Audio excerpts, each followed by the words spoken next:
大家好，我是周文强老师，欢迎来到我们今天创业亲子训练营的第12集。我相信讲完上一讲以后，很多人瞬间明白了，我怪不得我的团队做不大，他的团伙维次呢，我怪不得我的这些人，这个部队战斗力不强，凝聚力不强，原来我一直是在职位领导，非常好，那要不停的上升啊。还有人说了，老师，那我企业如何自动化运营呢？这个我这没法自动化呀，我累呀，我这没法来上课呀，我一走就公司就乱七八糟啊。然后我就问他，我说你在公司什么职位啊？我老板啊。我说你什么职位？老板，我什么职位？我没有职位。你看，这就是普通的企业，就是你的企业之所以无法实现自动化运营，是因为你连个组织架构都没有。哎，写上一句话啊。要想让自己的公司从团伙变成团队变成组织，我们来先生说团伙啊，团伙只需要有一个东西就可以了，叫头啊，写上团伙就有一个头，有个头就行啊，叫一个强人带着几个土匪搞定了。但是如果是团队就不一样了，如果你是一个团队，你必须得有职位，写上得有清晰的职位啊，比如说总经理，下面得有副总，再往下得有总监，再往下得有经理，再往下就是员工，你得有一个基本的职位。那总经理，对吧？你是公司的老板，你现在是公司的总经理，你想财务自由，你想自动化运营，很简单，你从下面这个基层员工里面提一个人来做经理，慢慢的这个经理做的还不错，对吧？找一个人他的副手做经理，他上去做总监。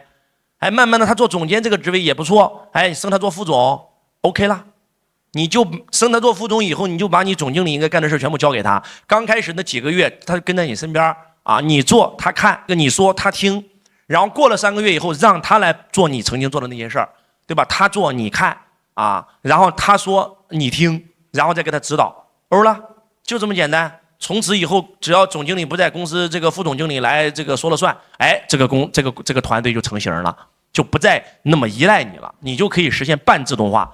那要想实现自动化，就必须要把团队变成组织。写上，要变成组织，就必须得有组织架构。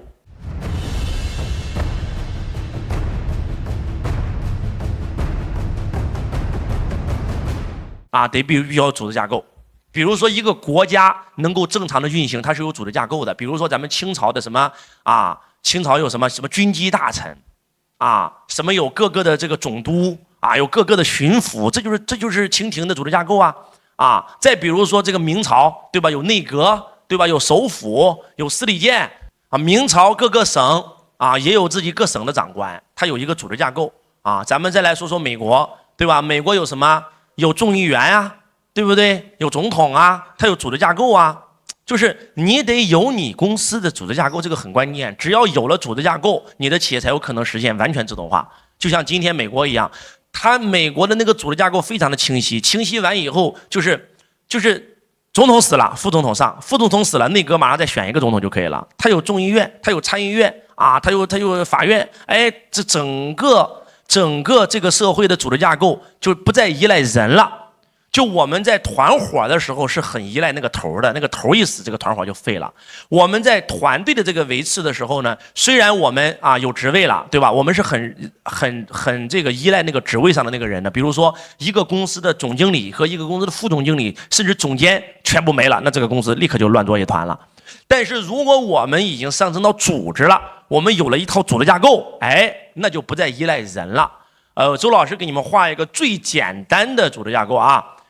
上面是股东大会，啊，再往下叫董事会，董事会旁边有一个叫监事会，监事会再往这个董事会再往下就是总经办，啊，总经办再往下面就是财务部、人力资源部、公关部、市场部、风控部、品牌部，啊，包括售后部，啊等等。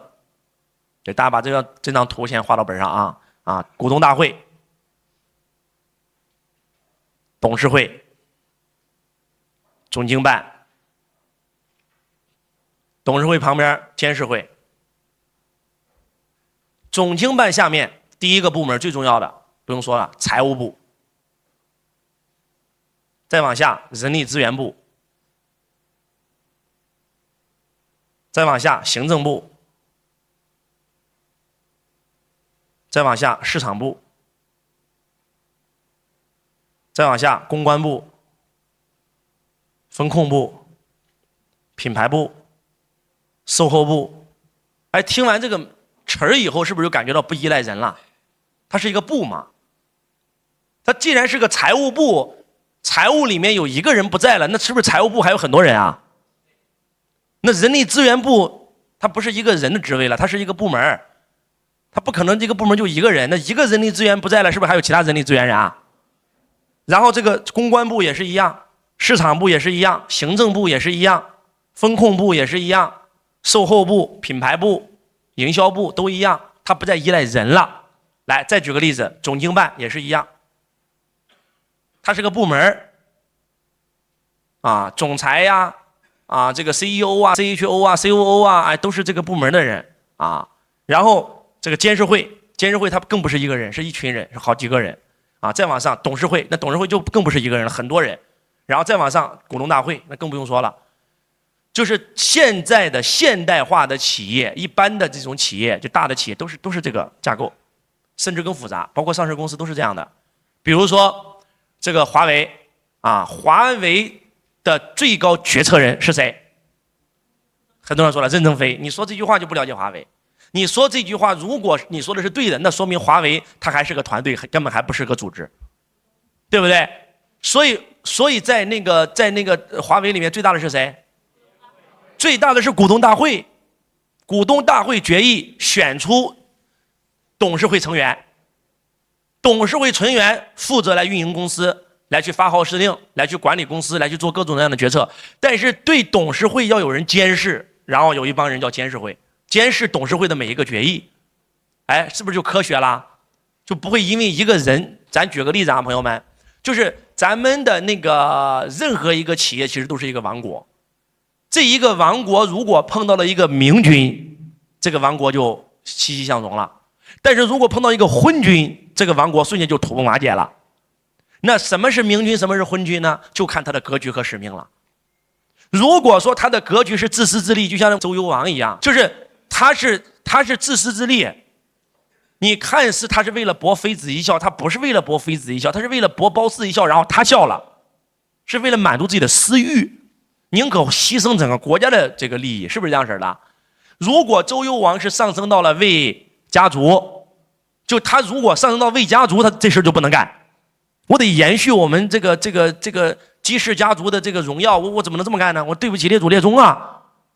就再往上高一下，我是要为员工，为员工是为谁？就是为那些周朝的所有的文武百官。就如果上到这儿更不能干，这事更不能干。我的文武百官看到烽火台以后都来秦王了，那不玩他们了吗？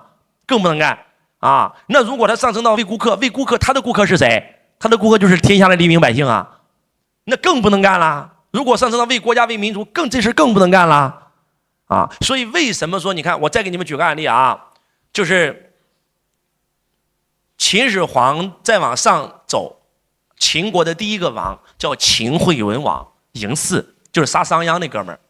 他杀商鞅绝对不是为了报私仇，如果他不杀商鞅，秦国就倒了，六国全部都会伐秦，他没有办法再杀了商鞅。虽然他杀了商鞅，但是他依然用商君之法。他这辈子最爱的人是芈月，但是他既然要死了，他让他的大儿子嬴荡继位。但是他知道芈月是非常厉害的，所以为了这个让他死了以后，芈月不会让他的儿子跟他的这个儿子抢皇位，他把芈月关进了监狱，到最后把他流放。他为什么把芈月流放呢？因为他知道，就如果是私人恩怨，他不能，他太爱芈月了。但是他要为什么？他要为秦国，他要为整个秦国。所以嬴驷在死的时候，他的那些君臣还说：“大王果真要如此吗？”啊，果真如此。但是他最后哭了，哭的时候最后说了一句话：“给我守好秦国。”今天我给你们布置个作业啊，朋友们，我给你们布置个作业。就是我把我前几天讲秦始皇的那一段，我讲完以后，很多人还不相信，说秦始皇有那么伟大吗？来，我找到证据了。我会把秦始皇的那一段的文字书籍拍成照，我亲自做好笔记发给你们。你们所有人给我用心看一下。我当年看这段的时候，哭得泪流满面。我细看了一下，我发现他妈比我跟你们讲的更牛逼。秦始皇把赵佗叫过来，因为王翦已经死了。秦始皇告诉他说：“咱们现在秦军老秦人，关中的老秦人已经不足30%了，守南中国的有50万的秦军，我又派了20万的军人南下，普通士人南下，然后跟当地南中国通婚，然后还有40万军队在守匈奴，所以国中空虚。但是我今天要跟你说一句话，赵佗，他日如果秦国有难，山东6国都想复国，咱们把他的国灭了，他都想复国。如果他日中原有乱，你不得北上秦王。”赵佗说：“大惑不解呀，我乃秦军啊，我必须要北上秦王啊，要保住秦国啊，要保卫陛下你啊。”他说：“不行。”秦始皇说：“不对，你这样做是不对的。”秦始皇泪流满面跟赵佗说了这么一句话，他说：“如果你们北上秦王，南中国从此再也不会是我华夏的了。”他说：“我老秦人被周幽王，就是我们家那个祖先，你看我们渊源很深，你知道吧？啊，就被周幽王许诺成秦公以后，赐给了我们陇西之地，但是陇西之地那个时候是落入在了那个匈奴人手上。我的祖辈用了几百年的时间，才从他们手上夺回了我们华夏的土地。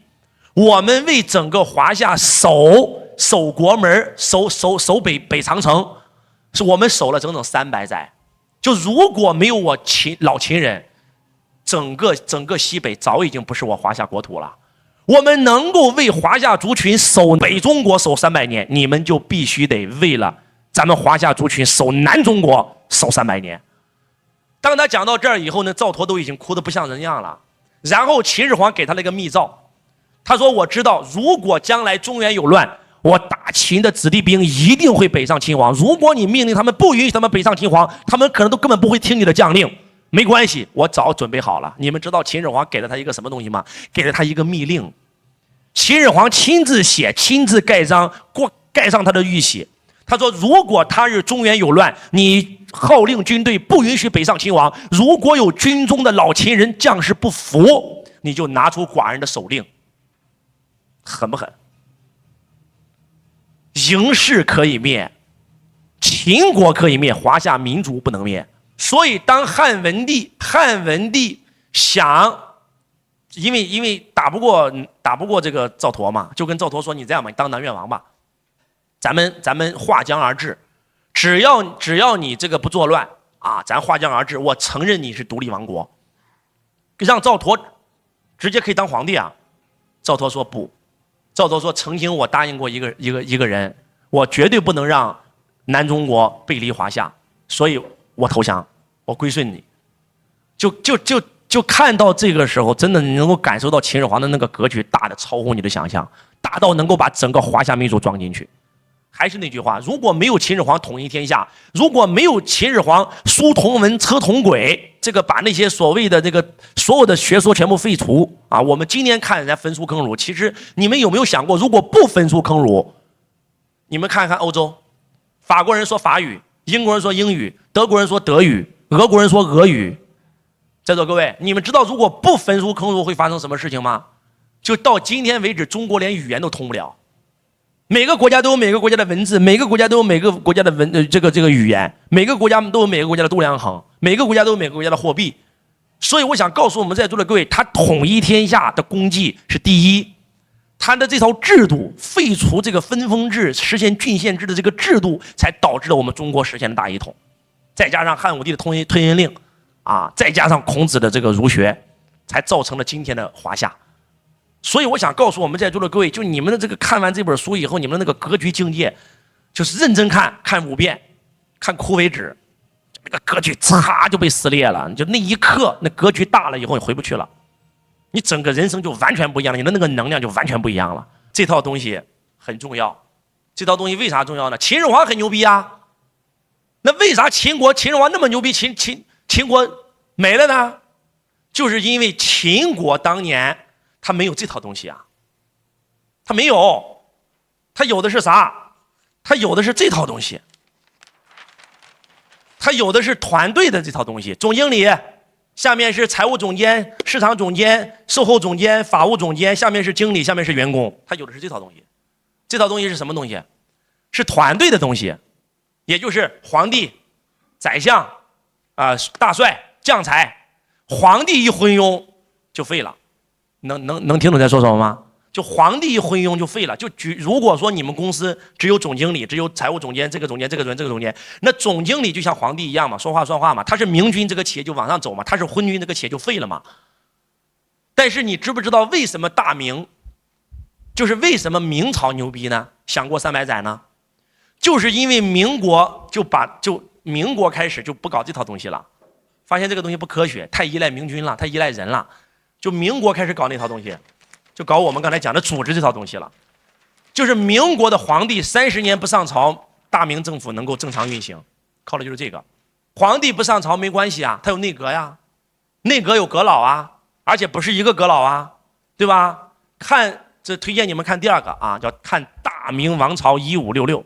看完大明王朝1566以后，你才知道，妈呀，这皇帝几十年不上朝，这民国正常运转。这个明朝的内阁就有点像我们今天的董事会，所有的决策都由内阁来做，而内阁不是一个人，内阁有很多阁老啊，比如说徐阶、徐阁老啊，还有严嵩、严阁老啊，很多个，这帮人一起开会。但是请问这帮人做决策能行吗？还不行，还得有监事会。妈呀，那个时候就有监事会了，你知道吧？监事会是谁呢？就是司礼监的掌印太监。就是这些内阁，他们可以把这个决策给做了，但是做了不算数，得让监事会的人盖章才算数，叫批红。司礼监太监那不用说了，全是皇帝最相信的人，而且也不是一个人。记住，司礼监不是一个人，也是很多人，好几个太监，啊，在这里监视这些内阁，就是这套制度非常先进了，其实非常先进。也就是我们就还是那句话，好事就是坏事，坏事就是好事。我们的封建制度就是因为先进到已经它无法破产了，所以我们错过了资本主义。就明朝这套制度太先进了，被清朝直接给继承了。就是国外的，就是因为太不先进了。然后就很快破产了，然后就开始资本主义了，而我们还在封建主义里，所以我们经常看那个电视剧都很讨厌慈禧，其实慈禧是我们的功臣。你换个角度想一想，如果没有慈禧，我们有可能君主立宪，我们他妈头顶还有皇帝呢。你看看现在的日本，看看英国，就是因为这老娘们他妈败家，把给北洋军队的那个买炮弹的钱都他妈修颐和园，啊。然后呢，还不同意皇帝的这个向日本学变法，戊戌变法，他给全干死。他干死以后，把清政府给干灭了，干灭以后才有了咱今天的民主，能听懂吗？啊，得感谢慈禧老娘们啊！有人说老师，那我直接整这套你讲完以后，我觉得好，因为一个人是很容易犯错的，你知道吧？汉武帝那么牛逼，晚年也犯错呀。就一个人是很容易犯错，一个人是很容易昏庸的，如果这一个人说了算的话。但是有了这个股东大会，有了董事会以后，你一个人说了不算了。你像我们公司也是一样，每一次开会是举手投票的，我也只有1票权。就你永远记住，如果说某件事让一个人做决策，跟某件事让10个人举手做决策，我跟你那10个人呢，一定比那一个人更稳。因为一个人很容易犯错，但是一群人同时犯错，这可能性比较低。所以说，我希望你们所有做企业的一定要干嘛呢？就是最起码你们连个，就如果你说老师我们连职位都没有，你是团伙，你是作坊，你根本都不是企业，你也不是公司，你最起码先整一个总经理，对吧？副总经理，对吧？总监啊，再往下面整一个经理，再往下面整一个员工，你得搞个职位。那如果你公司已经有这些清晰的职位了，你已经上到中型企业了，年产值已经做到几个亿了，你必须得建立这套东西啊！股东大会、董事会、总经办、监事会啊、财务部、人力资源部、公关部、市场部、风控部、行政部、品牌部，你都得有啊！你有了以后，你就不会乱，它不再依赖一个人了。就是你们能不能明显感觉到，就是在团伙的那个时候，就一个老大，那个头死了就没了。甚至很多时候分赃不均，那帮人把头整死了都有，是不是这样式的？但是团队呢就会好一点，团队公司就不乱了。但是公司不乱呢，就是也是一样，如果总经理一旦不行了，一旦死了，哎，副总经理还行，还上也行。但是如果说总经理、副总经理同时没了，这公司就没了。有人说老师怎么可能出现这种情况呢？这种情况经常会发生啊。这不开玩笑的，这不是真不是开玩笑的。你今天总经理跟副总经理坐飞机出差，结果肉掉下去了，那有没有这样的可能性啊？太有这样的可能性了，那不开玩笑啊。但是你看这个，如果你公司是这套东西，那就不一样了，对不对？你总经理死了，董事会马上再选举一个总经理吗？你董事会不可能所有人都死嘛，这个可能性很低啊，对不对？啊，就算董事会全死了，我们股东大会马上选举，再选举8个人进入董事会不就行了吗？你股东大会不可能全部死啊，那就死了，那就真死了，对不对？全员都死了，那还说啥说呀？但是只要有那么1个、2个活着，哎，我告诉你啊，就像咱们那个国共当时这个国民党天天剿共，对吧？剿1次、剿2次、剿3次，从几十万人剿到几万人，到最后只能变成，你看长征的时候才都变多少人，对吧？从几十万人变成了几千人，但是星星之火可以燎原，就这几千人马上重新成立股东大会，重新开始发展党员，噼里啪啦、嘁里咔嚓，雨后春笋，星星之火可以燎原，他死不了，就组织是死不了的，你知道吗？所以孙中山闹革命也是一样啊，如果孙中山就1个人，咔，孙中山干死了，或者他最得意的助手干死了，就废了。孙中山搞了个同盟会，又搞了一个国民党，就不说其他的了，就说同盟会吧。你们知道为啥孙中山10几次起义都失败，到最后成功了呢？就是孙中山明白了，我刚开始孙中山搞的是1个人，就团伙，后来变成团队了，就搞这套东西了。他跟黄兴2个人，后来就发现他搞这个东西了，他搞了个同盟会，你知道吗？